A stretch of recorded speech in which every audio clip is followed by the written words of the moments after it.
23వ కీర్తన 1 నుంచి 4 వచనాలు మనందరం కలిసి చదువుకుంటాం. Psalms 23, 1 to 4 verses we will read together. యెహోవా నా కాపరి, నాకు లేమి కలుగదు. పచ్చిక గల చోట్లను ఆయన నన్ను పరుండజేయుచున్నాడు. శాంతికరమైన జలముల యొద్ద నన్ను నడిపించున్నాడు. నా ప్రాణమునకు ఆయన సేద తీర్చున్నాడు. తన నామమును బట్టి నీతి మార్గంలో నన్ను నడిపించున్నాడు. గాఢాంధకారపు లోయలో నేను సంచరించినను ఈ అపాయమునకు భయపడను. నీవు నాకు తోడయ్యుందువు.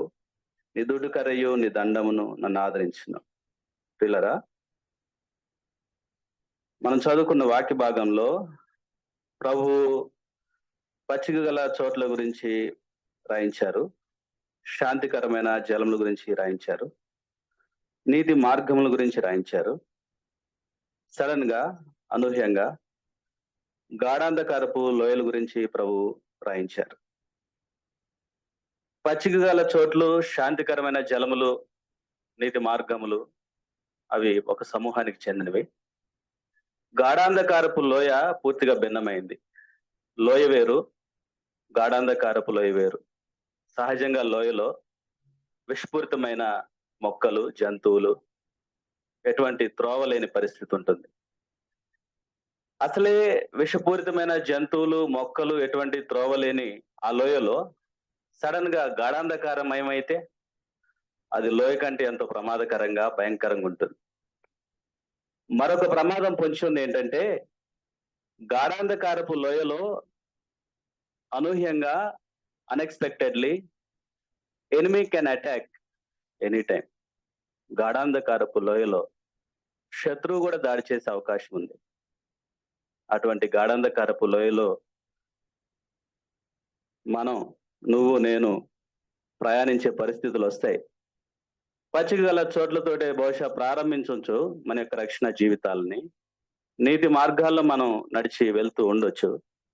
శాంతికరమైన జలముల గుండా తీసుకొని వెళ్తూ ఉండొచ్చు. కానీ నువ్వు నేను అనుకోకుండా గాఢాంధకారపు లోయ వంటి పరిస్థితుల గుండా కూడా వెళ్లాల్సి వస్తుంది. ఆ గాఢాంధకారపు లోయల గుండా నువ్వు నేను వెళ్తూ ఉన్నప్పుడు ప్రభు నీకు నాకు తోడై ఉంటాడని సెలవిస్తున్నాడు. గాఢాంధకారపు లోయల గుండా అనే పరిస్థితి నుంచి భక్తుడు ఎటు ప్రయాణం చేస్తున్నాడు చూస్తే 6వ వచనంలో ఆయన అంటాడు, నేను బ్రతుకు దినములు అన్నిటా కృపాక్షేమాలు నా వెంట వస్తాయి అంటాడు. అంటే గాఢాంధకారపు లోయలో నేను ప్రయాణించిన దేవుని యొక్క కృపాక్షేమాలు నాకు తోడుగా ఉంటాయి అంటున్నాడు. నువ్వు నేను ప్రభు యొక్క నీతి మార్గముల్లో శాంతికరమైన జలముల యొద్ద సేద తీరుతూ ఉండగా గాఢాంధకారపు పరిస్థితుల గుండా నువ్వు నేను ప్రయాణం చేయాల్సి వచ్చినప్పుడు ప్రభు అంటున్నాడు, కృపాక్షేమాలను నేను మీకు ఇస్తాను. నువ్వు గాఢాంధకారపు పరిస్థితుల గుండా వెళ్తూ ఉంటే దేవుని యొక్క కృపాక్షేమాలు నీకు తోడుగా ఉంటాయని ప్రభు నిన్ను నన్ను ఆదరిస్తూ ఉన్నాడు. ప్రియులరా, మరొక వాక్య భాగం చూద్దాం. 84వ కీర్తన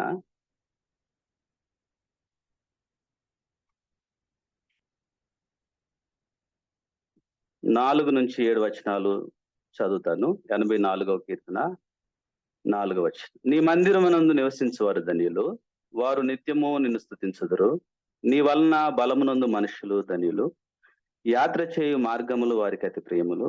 వారు బాకాలోయలో పడి వెళ్ళుచు దాన్ని జలమయముగా చేయుదురు. తొలకరి వాన దాన్ని దీవెనలతో కప్పును. వారు నానాటికి బలాభివృద్ధి నొందుచు ప్రయాణము చేయుదురు. వారిలో ప్రతి వాడును సియోనులో దేవుని సన్నిధిని కనబడును. ప్రభు రాయించారు, నీ మందిరమునందు నివసించే వారు ధన్యులు అని రాయించారు. మనమే ప్రభు యొక్క మందిరంలో నివసించే మనము ధన్యులము. ఆయన వలన బలము నొందుచున్న మనము ధన్యులము. మనం యాత్ర చేయు మార్గములు మనకు అతి ప్రియమైనవి. 7వ వచనంలో ప్రభు అంటారు, మనము నానాటికి బలాభివృద్ధి నొందుచూ ప్రయాణం చేస్తాము. అలాగే మనం దేవుని సన్నిధిలో మనం కనపడుతూ ఉంటాము. అయినప్పటికీ ప్రియులరా, బాకాలోయ వంటి పరిస్థితులు నీ జీవితంలో, నా జీవితంలో చోటు చేసుకుంటాయి. బాకా వంటి పరిస్థితులు మన జీవితంలో చోటు చేసుకుంటాయి. బాకాలోయ ఏడుపు లోయకు సాదృశ్యం. బాకాలోయలో ఏడుపు, దుఃఖం, విచారం ఉంటుందని వాక్యం తెలియజేస్తుంది. అయితే బాకా లోయ గుండా నువ్వు వెళ్తూ ఉన్నప్పుడు, ఎప్పుడు వెళ్తూ ఉన్నప్పుడు? ఆయన వలన బలం నొందుచు నీ మార్గములు అతి ప్రేమగా నువ్వు ప్రయాణం చేస్తూ, ఆయన మందిరమునందు నివసిస్తూ, ఆయన స్తుతిస్తూ ఉన్న నువ్వు బాకా లోయ గుండా వెళ్ళవలసిన పరిస్థితులు కూడా వస్తాయి. అయితే బాకా లోయ గుండా నువ్వు నేను వెళ్తూ ఉన్నప్పుడు ప్రభు ఏం చేస్తాడు? దానిని జలమయంగా మారుస్తాడు. నీ బాకా లోయ వంటి పరిస్థితుల్ని విశ్రాంతి, ఆనందం, సంతోషం, సమాధానం, ఓర్పు, ఓపిక కలిగిన లోయగా ప్రభు మారుస్తాడు.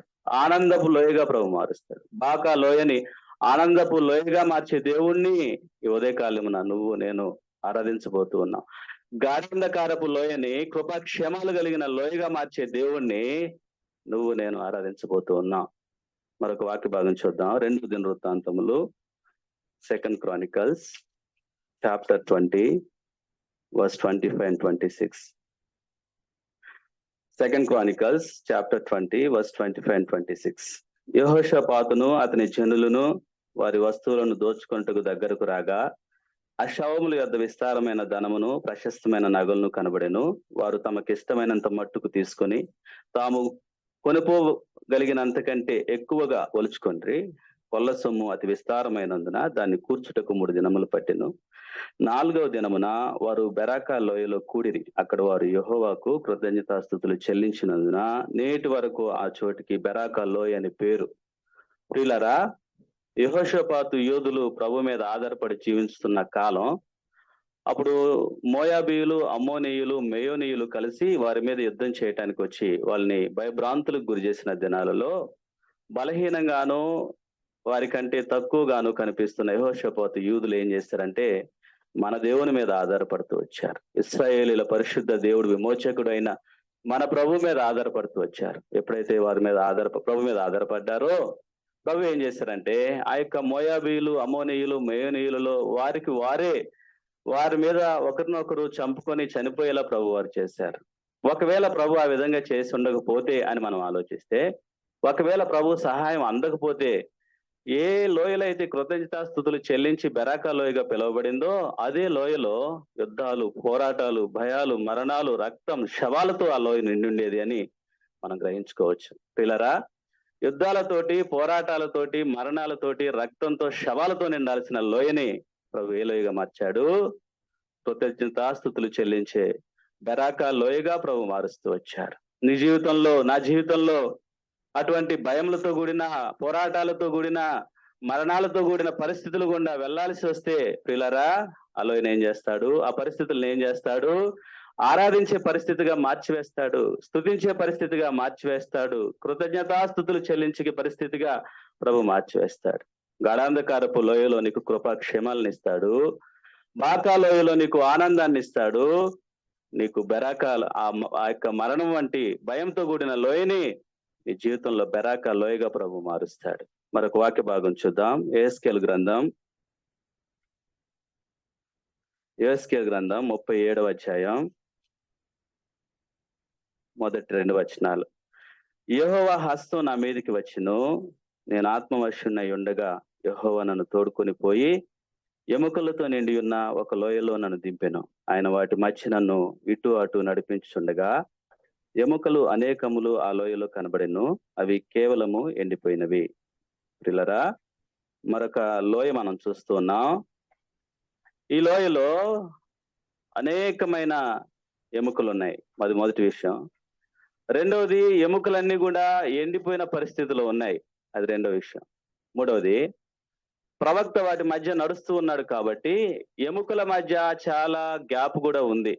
ఒక మనిషి నడవటానికి కావాల్సినంత గ్యాప్ కూడా ఉంది. అంత దూరంగా ఎముకలు పడిపోయిన లోయ అది. ఎముకలు ఎండిపోయిన పరిస్థితిలో ఉన్న ఆ లోయలో ప్రభు వారు ప్రవక్తను తీసుకెళ్లి ప్రవక్తకు సెలవిచ్చారు.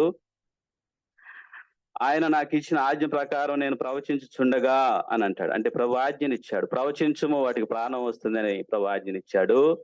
ప్రవక్త ప్రవచించాడు. యెహెజ్కేలు ప్రవచించినప్పుడు ఏం జరిగింది? 10వ వచనంలో, ఆయన నాకు ఆజ్ఞాపించినట్లు నేను ప్రవచింపగా జీవాత్మ వారిలోనికి వచ్చెను. వారు సజీవులై లేచి లెక్కింప శక్యం గాని మహా సైన్యమై నిలిచిరి. నీ జీవితంలో, నా జీవితంలో ఎండిన ఎముకల వంటి పరిస్థితులు లేవా? ఉన్నాయి. ఎందుకుండవు?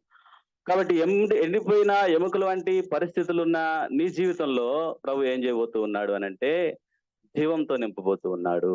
నీ పరిస్థితుల్ని సజీవంగా చేయబోతూ ఉన్నాడు. నిర్జీవంగా మారిపోయిన కొన్ని పరిస్థితులు, వాటికి తీరం దొరకదు, దరి దొరకదు, ఆలోచన కందదు, వాటికి పరిష్కారం ఎప్పుడొస్తుందో తెలియదు. అటువంటి పరిస్థితుల్ని ప్రభు ఏం చేయబోతూ ఉన్నాడు? జీవంతో నిండబోతూ ఉన్నాడు. సజీవమైన పరిస్థితులుగా వాటిని చేయబోతూ ఉన్నాడు. సహాయం చేయబోతూ ఉన్నాడు. ఈ యొక్క ఎండిపోయిన ఎముకల మీద ప్రభు ఏం చేశాడు? మాంసం తెప్పించాడు, నరాలను తెప్పించాడు, చర్మంతో కప్పివేశాడు. ఆయన యొక్క జీవాత్మతోటి లెక్కింప శక్యంగానే గొప్ప సజీవ సైన్యంగా ప్రభు చేస్తూ వచ్చాడు. ప్రియులారా, ఈ 4 విషయాలను బట్టి, ఈ 4 తలంపులను బట్టి మనం ప్రభువుని ఆరాధించుకుందాం. మొదటిగా, నీ జీవితంలో గాఢాంధకారపు లోయల గుండా నువ్వు వెళ్తూ ఉంటే కృపాక్షేమాల్ని ప్రభు నీకు అనుగ్రహిస్తాడు. రెండవదిగా, బాకా లోయ గుండా నువ్వు వెళ్తూ ఉంటే ఆనందాన్ని అనుగ్రహించే దేవుణ్ణి మనం కలిగి ఉన్నాం. మూడవదిగా, ఈ యొక్క ఎండిపోయిన ఎముకల లోయ గుండా మనం వెళ్తూ ఉంటే వాటిని జీవంతో నింపే దేవుని మనం కలిగి ఉన్నాం. మరణాలతో కూడిన లోయ గుండా, భయాలతో కూడిన లోయ గుండా, పోరాటాలతో కూడిన పరిస్థితుల గుండా నువ్వు వెళ్తూ ఉంటే దాన్ని బెరాకా లోయగా, కృతజ్ఞతాస్తుతులు చెల్లించే పరిస్థితిగా ప్రభు మార్చబోతూ ఉన్నాడు. అంత గొప్ప దేవుని మనం కలిగి ఉన్నాం. యెహోషాపాతు ఆరాధించిన దేవుణ్ణి నువ్వు నేను కలిగి ఉన్నావు. రాజైన దావీదు ఆరాధించిన దేవుణ్ణి నువ్వు నేను కలిగి ఉన్నావు. ప్రవక్త అయిన యేస్కేలు ఆరాధించిన దేవుణ్ణి నువ్వు నేను కలిగి ఉన్నా. పిల్లరా, కొరహు కుమారులు కలమెత్తి ఆరాధించిన దేవుడు సజీవుడు, మార్పు లేని దేవుడు, మరుపెడితే ఏ క్షణమైన ఆలకించింది. ఆ దేవుడు మనం కలిగి, దేవుడు తన వాక్యం దీవించిన. ఆమేన్. Troubles, pain, is there enough fear? And in that situations also, he gives us joy. He gives us an attitude of gratitude if we cultivate it.